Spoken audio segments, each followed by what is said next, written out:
Alfredo FELIX is in desperate need of medicines. He suffers from diabetes and needs dialysis 3 times a week. But the power outages of the past few days have been difficult for people like him. Because of the blackout, I couldn't do my dialysis and I felt dizzy and weak. I don't know what is going to happen in this country. Sometimes I feel there is no way out. Alfredo lives with his wife Zoraida in Petare, a poor neighborhood in Caracas. The situation is extremely difficult for people in Venezuela that need medicines. Alfredo was told that he needs to take all of these medicines and he was not able to find them. He was also given this other one at the hospital last week and it is expired. People here fear that with sanctions, the situation will get even worse. Venezuela's cash-strapped government is struggling with an economic crisis that has forced the country to reduce imports.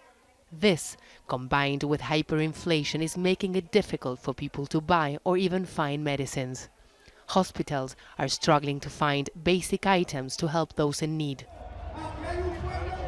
The Venezuelan government says the United States is to blame for the current situation.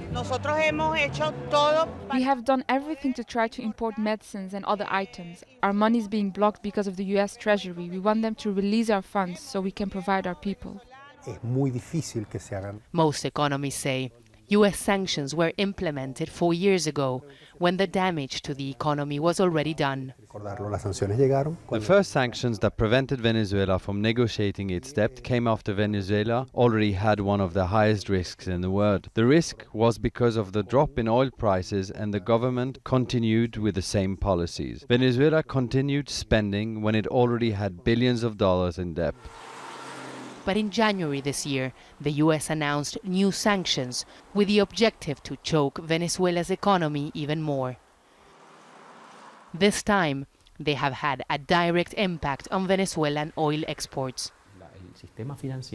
The US financial system has tentacles around the world, so any commercial operation that has anything to do with Venezuela will be affected. Any transaction that is in US dollars will be affected. Now the real sanctions begin. The US, the European Union and other countries in the region recognize opposition leader Juan Guaidó as Venezuela's interim president. The US has said it wants to force Maduro out of office and hope the new sanctions will help speed up the process.